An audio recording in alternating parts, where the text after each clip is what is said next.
Welcome, everybody. Welcome to Building Disability Inclusion Together, how to increase disability awareness, acceptance, and inclusion in your faith community. To start off, we'll do some introductions, and I will introduce myself first. My name is Ashley Nyale. I'm the Senior Director of Marketing and Communications here at Respectability, and I am a Black middle-aged woman with long braids and a brown shirt. Next, I will hand the introduction off to Shelly Christensen. Hello, everyone. I am Shelly Christensen, the Senior Director of Faith, Inclusion, and Belonging here at Respectability. I am a white, beyond middle-aged woman, and I'm wearing blue glasses, and I have curly brown hair. Behind me is the Respectability background, honoring our 10th anniversary as an organization this year, and I'm wearing a yellow and black top. I'm going to hand this off to Ben. Thanks, Shelly. Hey, everybody. My name is Ben Bond. I use he, they pronouns. I am the Faith, Inclusion, and Belonging Associate, and I am a white person with brown hair, a beard, and a red shirt that's masculine presenting. And I will hand it off to Dr. Hannah Roussel. Oh, thank you, Ben. I'm Hannah Roussel. I use she, her pronouns. I'm a fellow in the Faith, Inclusion, and Belonging program this year. I'm a white woman in my mid-30s. I have reddish brown hair that's curly, but you can't tell because it's in a braid today. I'm wearing a black blouse and green glasses, and my background is the gray background with Respectability's 10th anniversary logo in the top right corner. Last but not least, I'll hand this over to Bill Gaventa. Oh, Bill, you're muted.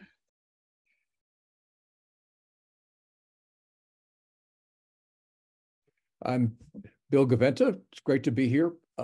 I am a gradually getting older white guy who has gradually graying and whiting beard and hair, wearing a blue jacket and a blue shirt and a pair of glasses. And if you're seeing me, you're seeing some earphones coming out to help not everybody in this house hear the webinar unless they want to. Thank you all for your introductions. So a couple of housekeeping rules. This is being recorded, and we will have a question and answer round at the end of the session. We also have an ASL interpreter. Her name is Darcy on the screen with a blue background, and we have a live captioner. So before we jump into it, we just wanted to say that Respectability does want to take a moment to acknowledge many events that are taking place all over the world. We understand that times are tough, and as we reflect on the past year and the upcoming new year, we just want to say how grateful we are that everybody is here to join us. We really, truly are grateful. So to get us started, we have our Senior Director of Faith, Inclusion, and Belonging, Shelly Christensen. So she's worked in the field of spirituality and faith and disability for over 22 years and is an author of From Longing to Belonging, a practical guide to including people with disabilities and mental health conditions in your faith community. Shelly co-founded JDEEM with colleagues in the Jewish Special Education Consortium in February 2009. Their goal was to unite Jewish communities to raise awareness and adopt policies and practices to support people with disabilities in communal life. In 2009, 8 North American Jewish communities participated. Now, 15 years later, JDEEM is recognized in Jewish communities and organizations around the world. February 2024 marks 15 years since JDEEM was created. Shelly has created the JDEEM programming guide annually, including books and author selections, film recommendations, accessibility information, and program ideas. When Shelly joined Respectability in 2022, JDEEM became a part of the Faith, Inclusion, and Belonging portfolio. Shelly and her team at Respectability worked hard in preparing this for 2024. So we have a question for you, Shelly. It is notable that JDEEM has always had a grassroots initiative. Why has it resonated so much with the Jewish community? And what impact do you think JDEEM has had? Ashley, thank you for that question. I also want to frame this in the context of a nascent movement, so that any other faith organization can, realize that this started very, very small, and it's certainly achievable to raise awareness and to come together in collaboration for a month, and that's exactly how JDEEM got started. The Jewish Special Education Consortium just made a decision one day that we, as a group of people from federations primarily around the country, we realized we were planning all these conferences, and mostly related to special education. My work was centered in Minneapolis with the Jewish Community Inclusion Program for people with disabilities on inclusion. I would like to say from birth to earth, lifelong, in all parts of Jewish life. And that really resonated with the members of the consortium, so much so that we had a conversation about choosing a month where we could really amplify the work of inclusion in communities. And at the time, most communities were either not engaged at all in disability inclusion, or they had programs for what was known as special ed, now known as inclusive education. And maybe they had separate or segregated programs. So, for example, seders, monthly get-togethers doing, for people with disabilities. There's very little involvement in community life. And that was the work that I had been doing at that point for 8 years. So we said, let's just choose a month to amplify the voices of disabled people and those who love them. Why February, you might ask? And that's a really important question. February was the one month out of the year that we all felt that we didn't have like holidays before, no holidays immediately after, which gave us time for planning. And that's a really important thing too. So what did that first year look like? We featured a film that all the 8 communities that were participating in JDEEM, we showed Praying with Lior, and had talkbacks with the filmmaker. And that film really kind of brought people into this notion that, wait a minute, people with disabilities want what everybody else wants, which is to belong to community. So first year, 8 communities. And I started thinking, by that time I had volunteered to create resources and so forth, which I've been doing ever since. And now it's at Respectability, which is fabulous. I thought, there's got to be something to unify everyone. It's a marketing thing. And so we created the logo, which I will be up on the screen in a moment. The logo has been used ever since. And here it comes. It's on a white background. The artwork is Star of David, and it's comprised of ribbons of blue and gold. And it says JDEEM, February, Jewish Disability Awareness, Acceptance, and Inclusion Month. So that Star of David has really become iconic. It unites, really is a unifier. The other key to that is that those ribbons are woven together. And you can take that in so many different ways, but the fact is that belonging and disability and mental health inclusion are woven into everyday practice in organizations. It's resonated so much because a lot of attention was starting to rise in Jewish communal life a lot of the different movements, different organizations were focused on inclusion at their annual conferences. There were inclusion committees in different organizations, national organizations. And so there was a lot of promotional things going on then.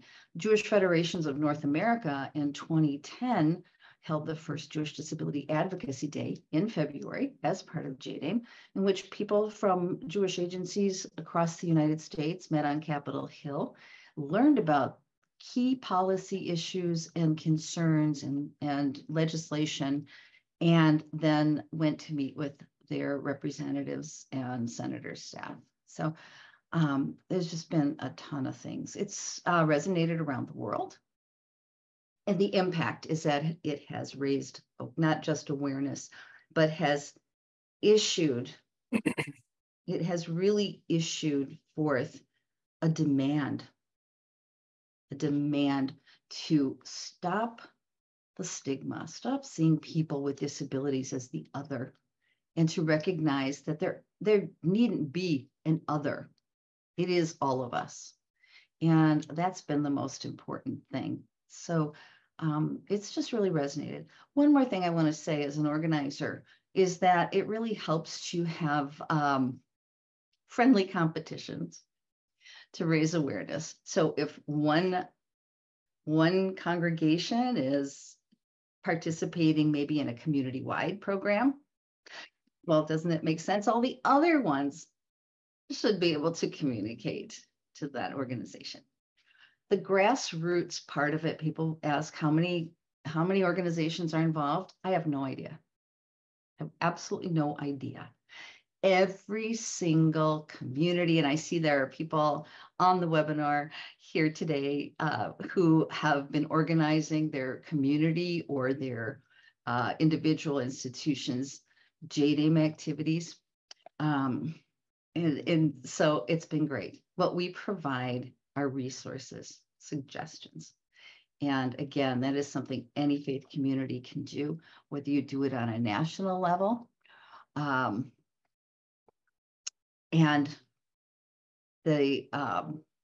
or a local level, or within a congregation or a school or an organization. The point is, people with disabilities want to participate like anyone else.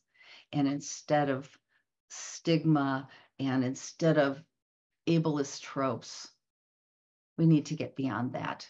People are people. And I think that we can all agree that one of the strengths of this movement is that it is based on our values, that we're all created in the image of God.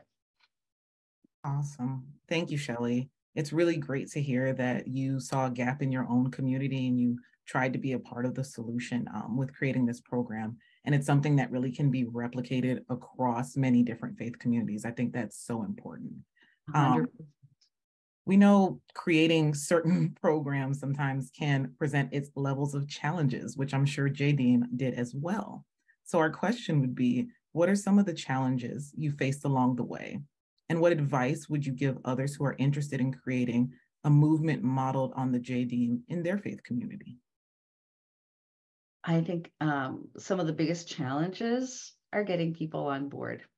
And that doesn't mean it can't happen, but most organizations, whether you're a volunteer or you're paid staff at an organization, there really needs to be some kind of coordination at a community level or within an organization. And what does that mean? I think Bill's going to talk about that actually in his presentation on the Institute on Theology and Disability, where people come together. So, but I think where things fall short is where people start thinking, well, I should do this, I should do that. Stop the shoulds. That's what I want to say. This is not about perfection. That said, there's one thing that must happen, that must be part of this. And I think it's the biggest challenge initially was ensuring that people with disabilities were involved in every aspect, not only of JDAME planning and programming, but in every aspect of a faith community. I think that's exactly it. We need to step away from that tokenism completely and ensure that, when I say we, also communities are comprised of a lot of we's, including people with disabilities, and belong there. And I think that's been one of the biggest challenges that we've faced along the way. Getting the guide out every year can be challenging, especially if you're the only one working on it. And so when you produce materials, and the guide is just really basic, but when you produce materials, I would say run them by other people so that they make sense, that they're easy, don't overcomplicate. You have a book club, here's the book, figure out how you in your organization or community want to handle it. There's nothing that says that you need to be part of a greater movement, but again, I do think that the power comes from being in a movement. I would say my other advice would be, don't keep it a secret. Don't fear that because you're saying, okay, we're gonna this Sunday or this Friday or this Saturday, we're gonna have a sermon, or we're gonna have guest speakers who are gonna talk about faith, disability, theology, whatever you deem as important. Don't hide the fact that there are people with disabilities in your congregation or your community. That's just, so wrong. And I want to say also, one of the more common objections, we'll just call them objections, that I've heard throughout time. If we host an event, or if we let one person in, it's going to open the floodgates. Now, I see Bill's kind of laughing. There are no floodgates, but there are gatekeepers. So raising awareness in such a way through programming says to your community, there are no gatekeepers here. There are no gatekeepers. We are accessible. This building is accessible. Our programming is accessible. And we have a handout that Hannah has created that will go through a lot of those accessibility features that are low-hanging fruit and don't cost money. So I want to also say this, please, we have expertise on our staff here, and please reach out, because we are here to support efforts to answer questions.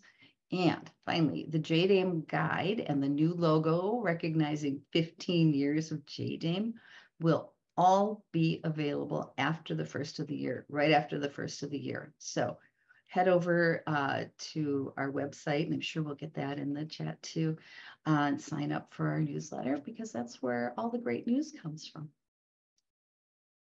Thank you so much, Shelly. Before we move on, we do acknowledge that there are questions in the chat, and we will address them at the end of everybody's presentation. But if you don't want to lose your train of thought and you still want to drop your question in the chat, please feel free to do that at any point throughout the presentation. Up next, we have Bill Gaventa, who's a clergyman, an educator, an author, and a consultant primarily in the arena of faith and disability. He's the founder and director emeritus of the Summer Institute of Theology and Disability. The Institute of Theology and Disability, ITD for short, its mission is to foster diverse and authentic interfaith conversations at the intersection of theology and disability. ITD works to achieve this vision through collaboratively hosting an accessible and inclusive 4-day institute that gathers leaders, scholars, writers, faith leaders, advocates, and other people who are committed to advancing inclusive ministries and faith supports. So we'll ask Bill, as a member of Respectability's board, specifically working with Faith and Inclusion Advisory Council. Our first question to you would be, could you talk us through how ITD was formed and how it has grown since its inception? Yes, let me get to ITD in a minute, and that's because I've been thinking about the title of this webinar about building awareness and inclusion in faith communities. The Institute was an attempt to do something on a more global scale or national scale that really mirrored, I think, some of the strategies that one can use locally in terms of areas where people live, or states or regions, or within particular organizations. And because I've been trying to help build awareness for a long time. And as I was thinking about a lot of people who think this is an important thing, either people with disabilities and their family members, or clergy folks, or others. You're not the only ones who think it's important. You just might not know the others. So one of the things to be open to is to be recognized that there are lots of people in different kinds of roles: teachers, educators, maybe healthcare professionals, neighbors, friends, whatever. People with disabilities and families have circles of friends around them, or people that they know. And so a number of people might have a stake in trying to help a faith community become more inclusive. And by thinking about not just particular roles, whether it's you got to have the pastor, you got to have this, you got to have the Sunday school teachers, invite as many people who have a passion around that dream of our being inclusive and meeting, in fact, our own vision of who we are as a worshiping and welcoming community, because you'll need lots of different skills and so on. And the second thing is, as you start working on this, build that network. And the key is, I think, slow and steady. Don't try to do one big flashy event in awareness and inclusion and expect that it's going to be the be all and end all. You're talking about lifetimes here, and in people's lives. Disability is not something that's, quote, fixed in the way we think some things can be, and people's lives are ongoing. So the around inclusion is really a journey in terms of walking with people as you continue to learn. And that's walking with people who are in congregational leadership and other congregational members, but also walking with people with disabilities and their families, and providing times for people to reflect on that journey, to look at mistakes, and to think about significant successes or questions or whatever. The Institute arose out of out of a grant project that I had when I was working at the Boggs Center in New Jersey. We had a grant in Pennsylvania done by the Pennsylvania Developmental and Disabilities Council to try to help build the capacity of younger faith leaders in inclusion and awareness. And we tried several things, and a couple of them didn't work, to tell you the truth. So one of the things we did was think, let's get the best people around that we know who are now writing some really significant new books. And this was 2010, around, get some people together who people are reading and finally seeing some really good literature in this. Let's get them together as a faculty and invite other people to come and be able to be with people who were doing some of the theory and theology thinking, and bring them together with people who are out there practicing and ministering and providing services every day. And so that was the theory in that.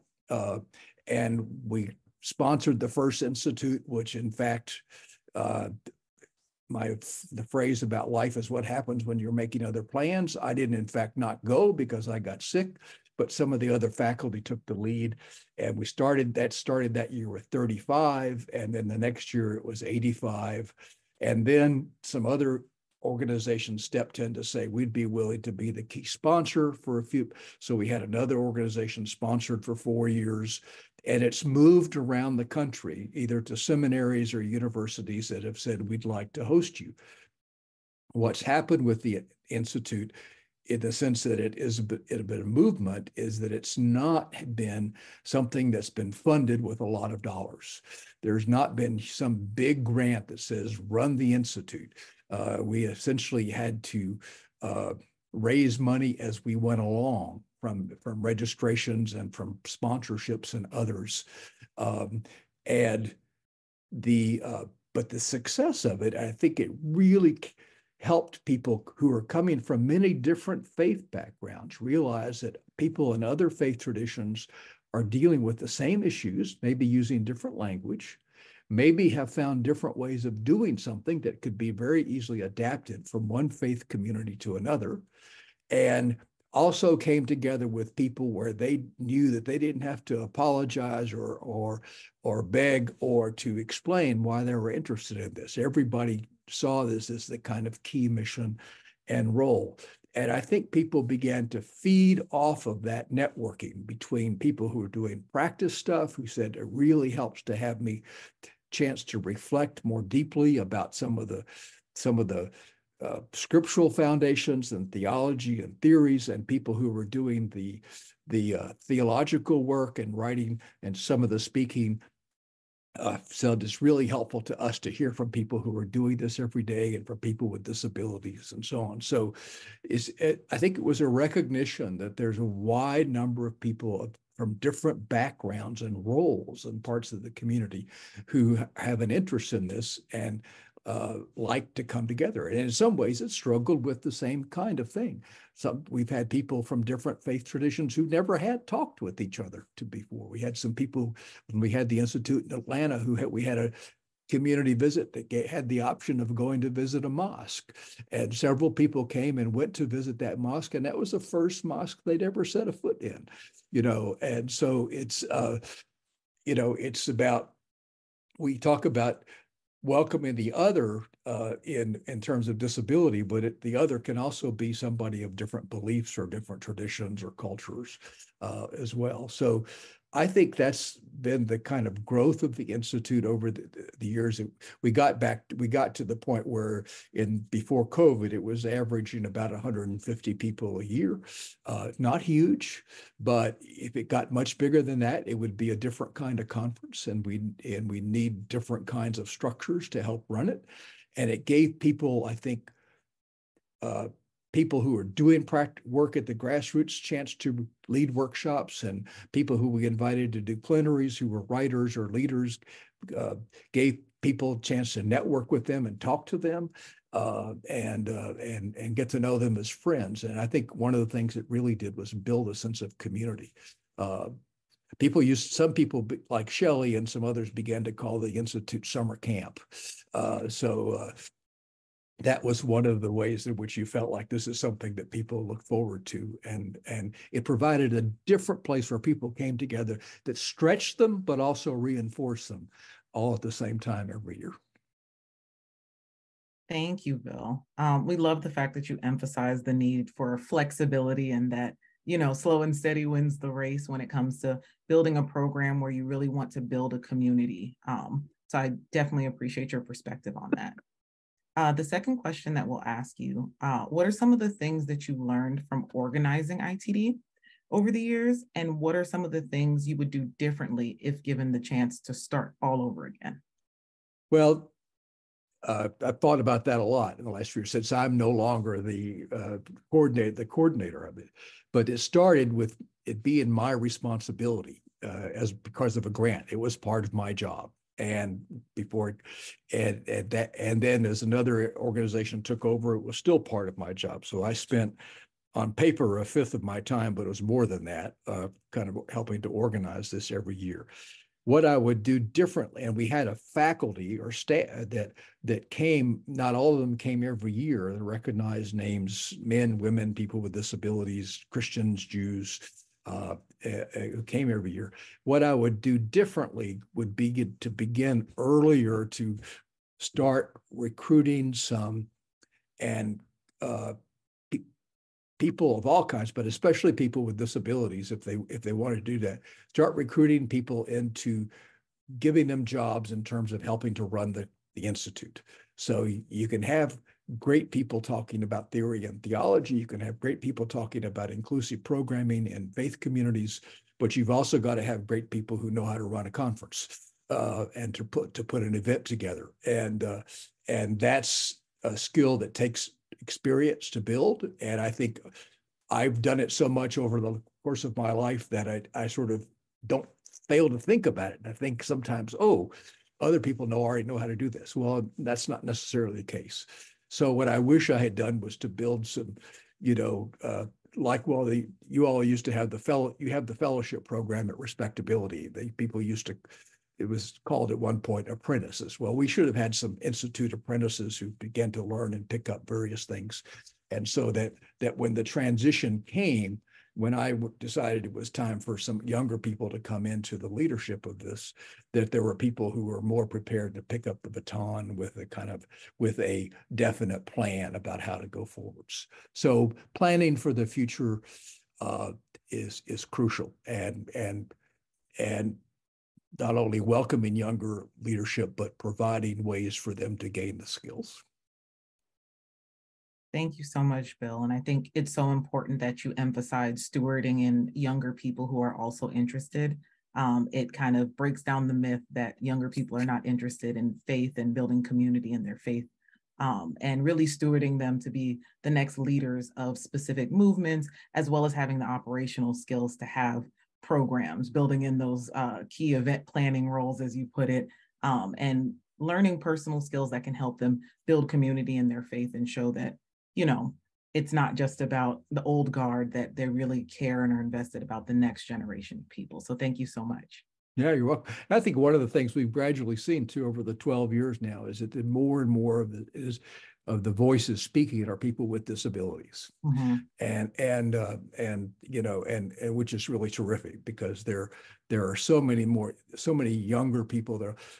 We had a number of PhD students who kind of grew up during the Institute in their PhD programs, because where they were maybe the only ones in their university working in this area, but they got to know other people and got mentoring and build a network. And now some of those younger people are taking over things, and people with disabilities and so on. So that's gratifying to see.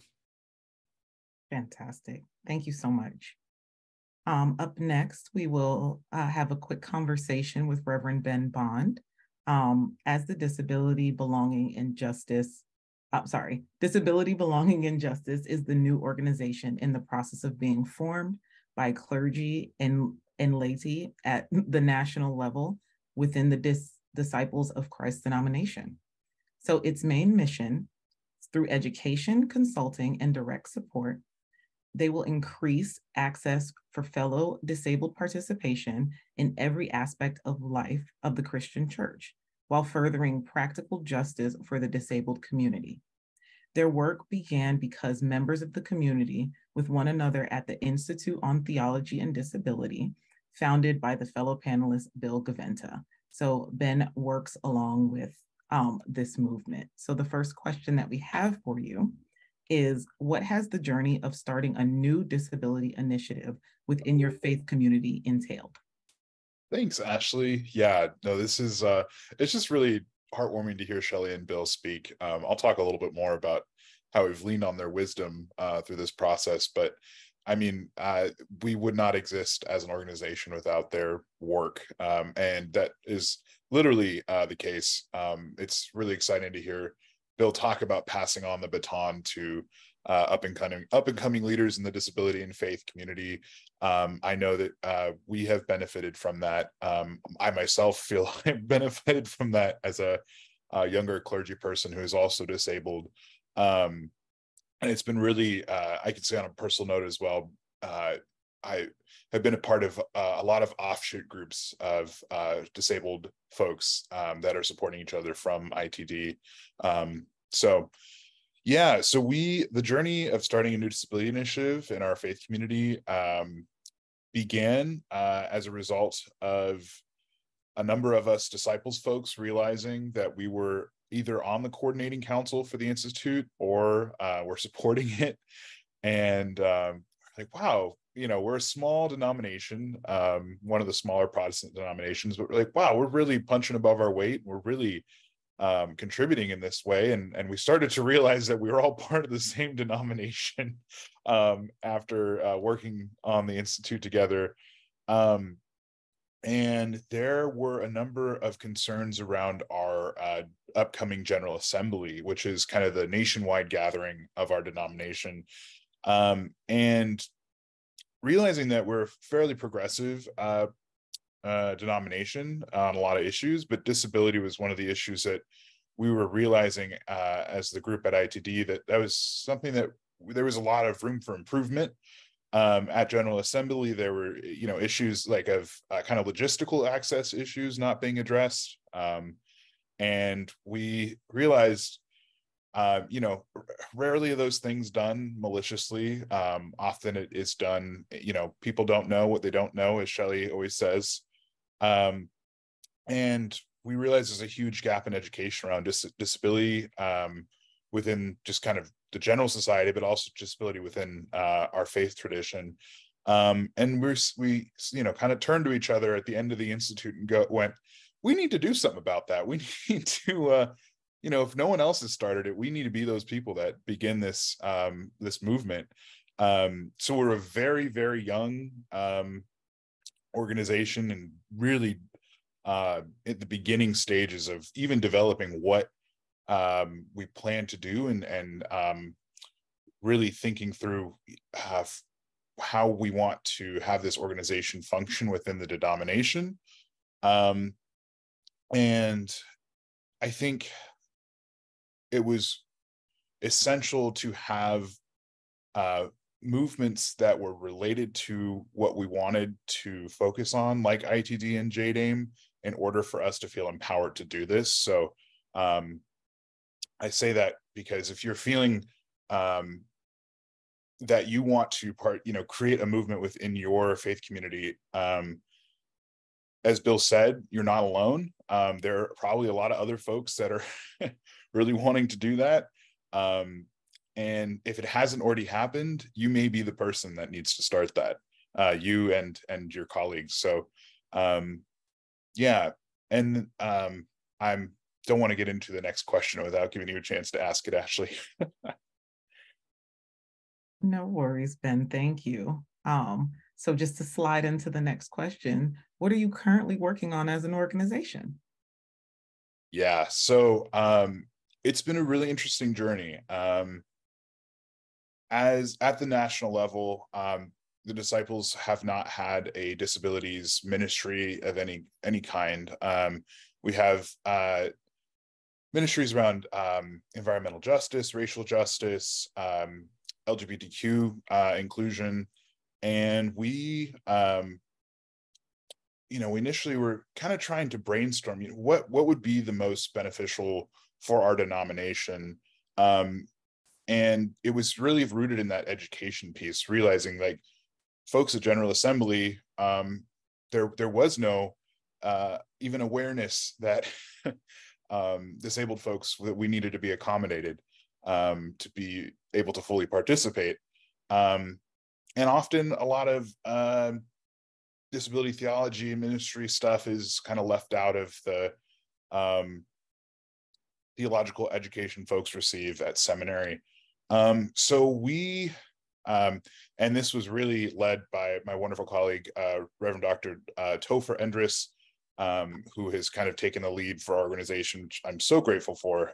He's got a lot of connections at the national level with the National Benevolence Association through the Disciples, as well as Disciples Home Missions, and had some really excellent conversations where we got to be in the room with folks at the national level who had funding and access to institutional knowledge on how to create these sort of initiatives, such as the ecological justice initiatives and et cetera. And we really had a frank conversation about that, the fact that the Disciples denomination has really been lacking in disability, on disability issues. And there was kind of a, to use a very kind of Christian term, a confessional element, that this is something that we want to reconcile. And so there's been some really excellent conversation about, is this something we want to have a full-time paid staff member at the national level? Is this something where there's an educational element for continuing education credits for clergy? Is this something where we want to have an evaluative body of disciples, clergy, and laity who can assess how accessible congregations are at the local level? And it's been a really exciting sometimes daunting, but mostly empowering process to have those conversations about how we want to proceed. And we have created a business plan, which is kind of a surreal thing to do in a ministry context, but where we've really kind of laid out what our goals are, and the different approaches we want to take for achieving those goals. So yeah, it's really exciting. It's really new, and we are very grateful for those who have come before us.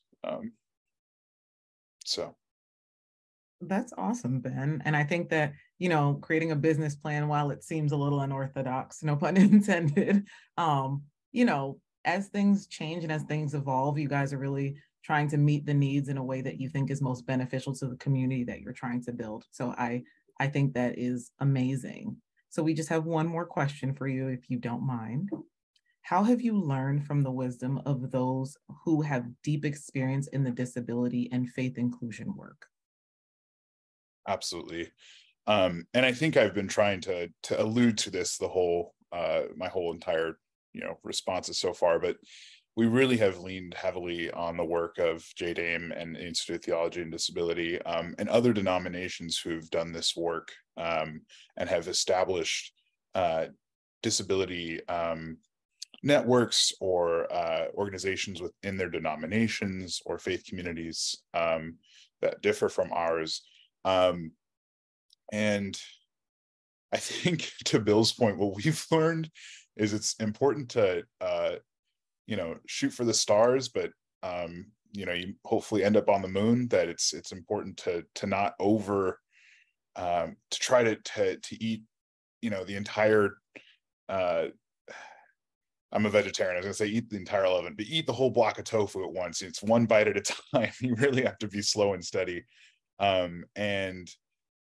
It's really we've learned to lean into momentum while it's there. We have a lot of folks that are engaged in this, and knowing that it won't be perfect, but something is better than nothing. And it's been really helpful to hear, that it started out as a generally small group of really invested people in this work, and then it grew to something larger. So the wisdom we've leaned on is knowing that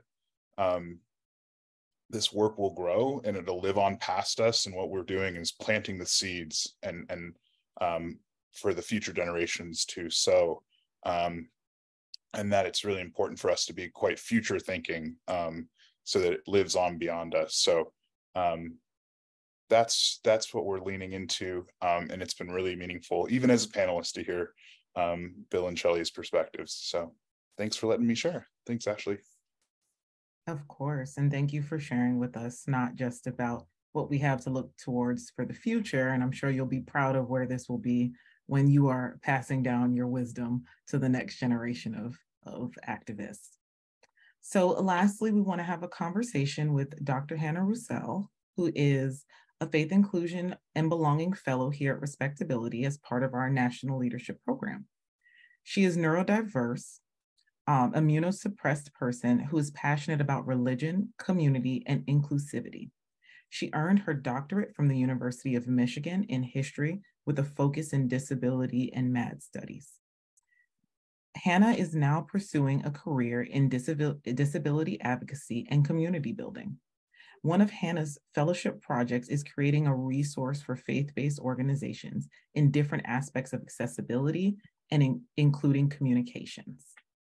So Hannah, our question to you is, what are important accessible considerations for the faith space? Thank you, Ashley. Yeah, I think this is such an important question. For my project, I put together a checklist of what Shelly aptly calls the low-hanging fruit of accessibility. And that checklist will be available as a resource for you. But those, we said, those are the low-hanging fruit. And we also need to think about what are the unique aspects of accessibility, inclusion, and belonging in our faith communities? And, some of that is expanding on those practical things. If you're in a synagogue, do you have a ramp to the bima? The bima is a raised platform in the synagogue that you have to, step onto to read from the Torah scroll. Is there a way for a person who uses a wheelchair to access that? What about how a Christian community does communion? Are people expected to leave their seats? Are people expected to kneel? These are things to think about accessibility in your own space that's unique to your faith and also your own practices. And I think going broader than that, what's really important is not just addressing the physical space or the virtual space, if you're in a Zoom call, making sure that's accessible, but making sure that we're also addressing the attitude and flexibility of the community. Because a faith community is not just a physical or virtual space or a combination thereof. It's also a community. And so we need to make sure that we're treating every person with respect and making sure that they're not only included, but that they fully belong. That's a key component of accessibility. If someone doesn't feel like they're treated with respect or if they can fully belong, then that's an inaccessible space to them. And so, educate your community on ableist terms and concepts. Emphasize that everyone brings value to the community and that we should treat everyone as a whole person and not just as an identity marker, not just as someone with chronic pain, but as a whole person who has other, wants and interests and goals and talents. And along with that comes flexibility, because access needs change. And sometimes the accommodation itself is having a flexible schedule or a flexible space. Me as a person with ADHD, I need grace from my faith community when I run late or when I forget to send an email. But there's also the flexibility of space, making sure that your chairs in your fellowship hall or your sanctuary can be moved around so that people who are wheelchair users aren't limited to one place of sitting every week. So I'm just looking at my notes again. And, also a flexibility in our traditional ways of doing things. This I say lightly because every congregation has their own relationship with theology and tradition and practice, but we need to rethink, is this tradition exclusionary to someone and how can we update it? An example of this, many communities will include a phrase of "please rise." And how can we rephrase that to be more inclusive? There's "please rise in body or in spirit," or "please rise in the ways that are meaningful for you." This is an example of things to think about to increase accessibility in your faith and community. And lastly, I think we need to be conscientious of the ways that we're preaching and teaching in our communities. When you're preparing a lesson or a sermon, ask yourself, is this interpretation of scripture or a religious text informed by an ableist lens? And really keep that aware, and not just when you're doing a sermon for Disability Week, but all year round in all your teachings and all your educational material.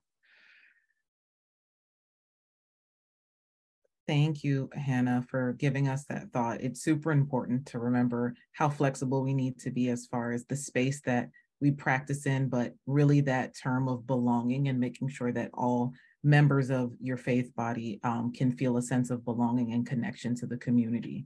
We just have one more question for you, and then we will get into a quick question and answer. And the checklist that Dr. Hannah mentioned will also be included in the follow-up email after this.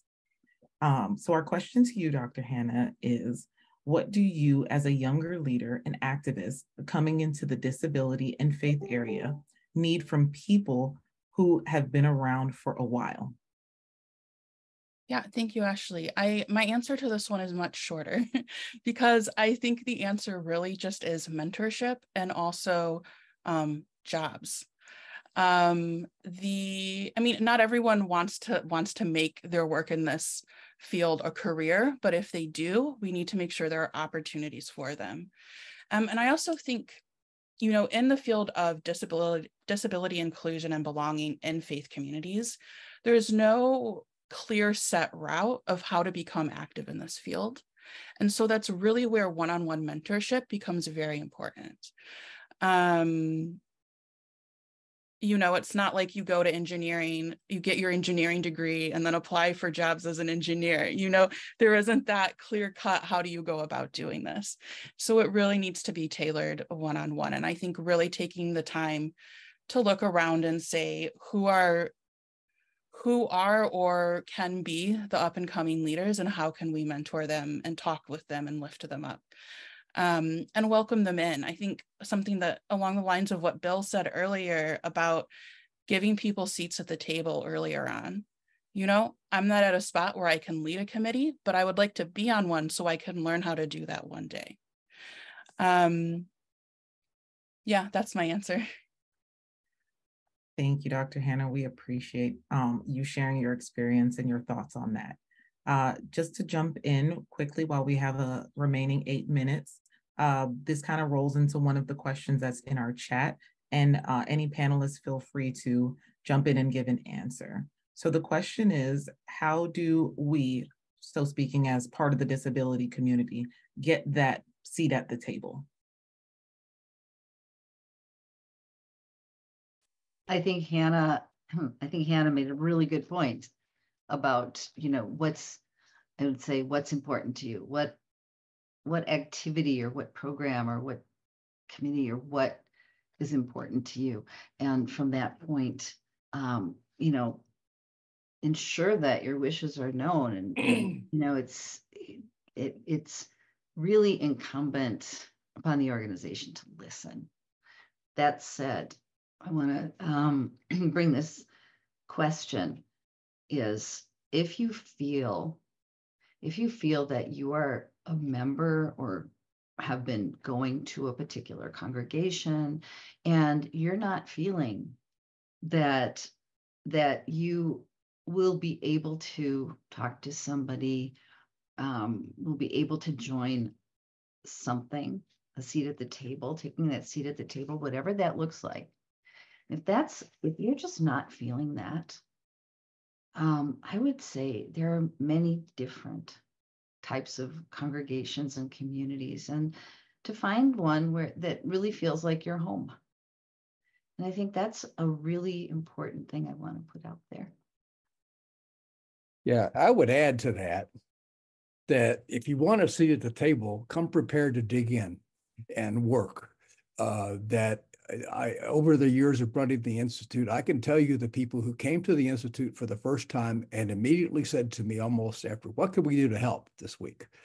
And that gets you noticed. And you know, and the same thing within congregations. I think it is if as you don't just go, figure out, talk to leadership and figure out some way where you can do something that shows you contributing to the life of the congregation and doing some of the nitty-gritty work that needs to be done, or the stuff behind the scenes, the stuffing packets that's not very, you know, doesn't get a lot of headlines, but those kinds of things. But people will then learn that you're willing to put your work into it as well.